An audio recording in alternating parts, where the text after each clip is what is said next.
Welcome to TST Gaming, your source of Halo news, and today we'll be going over some of the details and lore behind a few of the things revealed in the recent multiplayer reveal of Halo Infinite. Let's dive in. The first thing we're going to see is Spartan Lauret Agrina. I could be mispronouncing that, but she is the new Spartan Academy Commander, and I'm going to read through the description. So, to guide you through your early days in the process, you'll be meeting Lauret Agrina, Spartan Academy Commander. As we've shown over in glimpses over the last few years, the Master Chief and the other UNSC forces have embarked on a daring mission to stop Cortana's efforts to bring a cold and unforgiving order to the galaxy. With the Chief and other heroes occupied both at Zeta Halo and elsewhere across the galaxy, the need to train and prepare a new generation of Spartan super soldiers has fallen on the very capable shoulders of Spartan Agrina. I really don't think that's how it's pronounced, but we'll go with it. Who is no stranger to what it means to have heroes that can be relied on. After enduring many challenges of her own, she's now the one helping give the others new chances to make a difference. Next up, we're going to talk about some of the armor applications. The way that 343 described this was, speaking of new tools at your disposal, let's take a look at some of the new armor elements we've showcased, with each of the helmets below as part of the new Mark 7 armor core. Now with these, if you're listening on the podcast, obviously you're not going to be able to see these, but I do have these captured on the screen for the YouTube channel. Or, of course, you can always go to halowaypoint.com and see them for yourselves. I'll try to do my best to describe them, and we can just go from there. So the first one is the Aviator helmet. This is one that looks like a returning helmet. I believe it was called Aviator a little after Reach. I think it was like rebranded either in 4 or 5. The Aviator, the manufacturer is Hannibal Weapon Systems, and the description reads as, the Aviator helmet is tailored for use by cybernetically augmented aerospace pilots. Amongst many special features is a high bandwidth machine interlink configured to operate seamlessly with next-gen neural interfaces. The next one, I'm not sure exactly how to pronounce. It's spelled ZVEZDA. So I'm assuming that the first Z is silent, so I'm going to call it Vesda, which sounds like a really cool name. Its manufacturer is the RKD Group. Its description reads as, the Vesda faceplate incorporates a programmable phased array antenna grid. Though leveraging its full capabilities has proven to be a challenge for software developers. It kind of looks like the Halo 3 EVA, or EVA I should say, helmet. I'm not sure if it's going to be different or if that's just the new version of it, but time will tell. The next one is Soldier, and this one we've had before. It looks a little bit updated. I believe it originated in Halo 4. Manufacturer shows as Materials Group, and description reads, the latest iteration of the Soldier helmet features a new revision of Material Group's Combat Catalyst firmware. The Fireteam synchronization features remain unfinished, but Dr. Halsey's interest may accelerate development. The next one, they kind of talk about a little bit. I'm going to read exactly what they read before I describe it. And of course, there are always additional attachments and items that Spartans can leverage to optimize their presence on any battlefield. Take the Spartan below, for example, outfitted in the best color, orange, equipped with elements such as the Mark 7 with UA Armet helmet attachment, the AAP/Ordnance pack, the UA/Aviator shoulder pad, and transhumeral prosthesis. And hey, that S7 sniper rifle isn't too shabby either. And the armor set actually looks really cool, and the prosthetic arm that they have on their right arm. The armor just looks amazing in this game, and I really can't wait.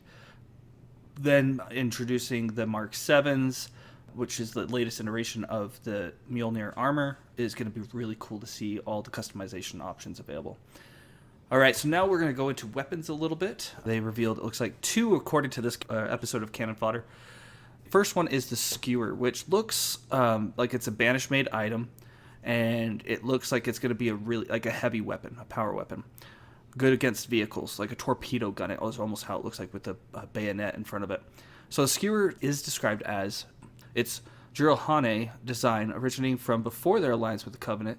The Skewer is an anti-tank spike cannon by Banish packs for anti-personnel tasks. The massive, sharpened projectile is devastating, more than a match for titanium alloy armor at range, but reloading is a difficult task. So it sounds like there might be a slower reload on that, but it's super powerful to use. Might be like a one-shot rocket kind of thing instead of like a two-shot. The next weapon we have is one we were introduced to last year at E3, and that is the VK78 Commando. manufactured by VK78. I don't know if that's a typo, but it looks like one. VK78 Commandos were selected by the CMA Frontier Forces to replace their antiquated stocks of HMG 38s in 2495. Next up, we have vehicles.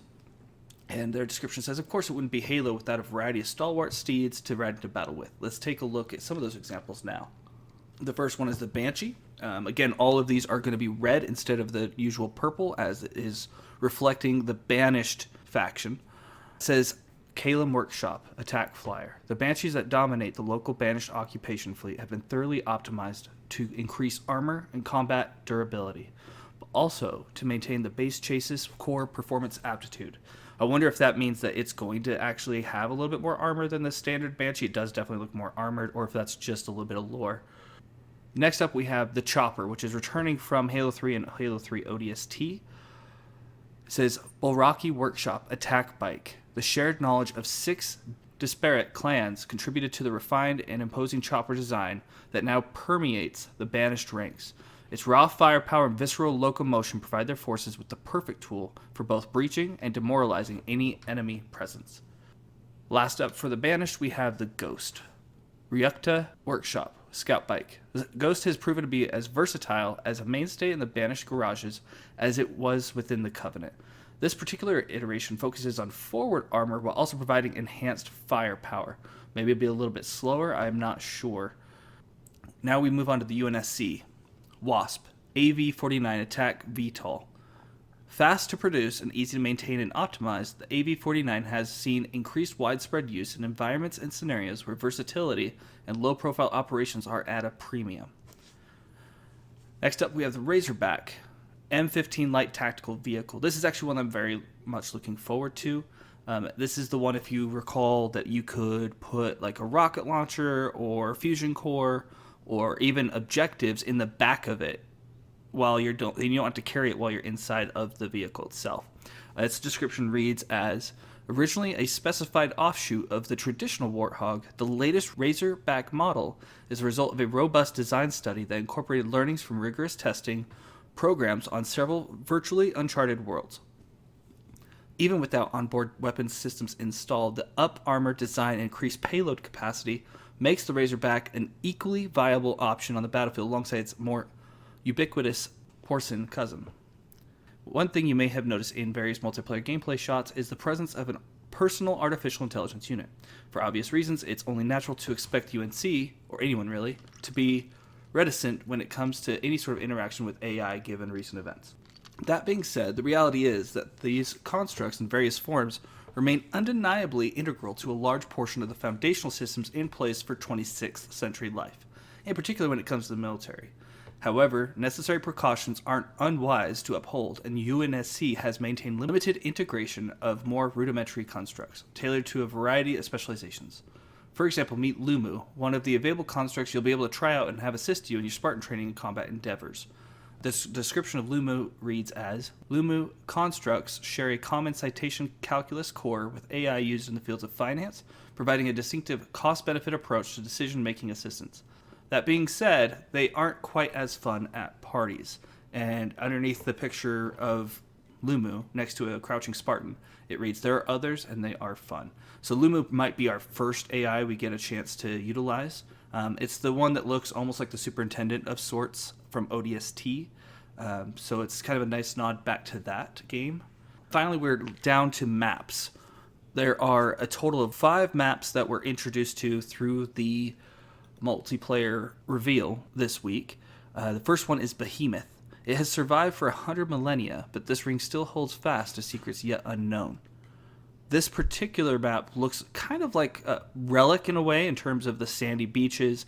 They made it sound like, from I believe one of the developer interviews, that this map isn't necessarily a big team battle map, but rather a smaller battle map that just happens to have vehicles to kind of give it. So I'm thinking more of like a medium size, maybe Zanzibar size map, or even relic, like I mentioned before. The next one is Fragmentation. It says, now more than ever, Installation 07's serene surface bellies a deeper strain and conflict. Now, this map was the one that looks like a spiritual successor to Valhalla. So it'll be interesting to see just how much of a spiritual successor it may be. It has not been confirmed, it just happens to look very much like that in certain parts. Next up, we have Recharge. Resource infrastructure facilities such as those run by Axis Hydroelectric Division help maintain stable energy grids for colony worlds throughout the UEG. This map looked like a very fun, very small map. The picture that they have actually has a slippery floor sign on it, and this is the one that when you watch the multiplayer reveal, it shows them using the grappling hook towards the ceiling, and you can see windows up above where it looks like it's raining. And then the second to last map is Live Fire. It says instructors at the Avery J. Johnson Academy of Military Science ensure their Spartans are prepared for any challenge that a hostile galaxy throws at them. And this one looks like this is going to be part of the Academy, or it's supposed to look like a similar design to the Academy itself, like it's supposed to be a training area. Now, one thing I do want to say and point out that I love is the fact that this particular area was called the Avery J. Johnson. Of course, everyone knows Sergeant Johnson. That is named after him, and this is a Spartan training area because not everyone knows this, but he was actually one of the original Spartans with Project Orion, which was basically how Master Chief is Spartan 2. Orion was Spartan 1, essentially. And last but certainly not least, because this is the map I am most looking forward to, is Bazaar. The East Africans Protectorate's plan to rebuild the glassed urban core of Mombasa was ambitious and expensive, but Project Rebirth investment by the UEG and UNSC activity at the nearby Voi accession has revitalized some sections of the metropolis. This one looks like kind of a sandy, deserted town, like a ghost town, and it looks beautiful. I really cannot wait to play on this map. And with that, that's everything that was revealed in this week's Canon Fodder in relation to Halo Infinite, especially in regards to the multiplayer reveal that happened this week. Be sure to let us know what you think of some of these descriptions and what designs you'd like to hopefully see them talk about next in the comments below. And like and share and subscribe. Thank you so much for listening. And until next time, just play.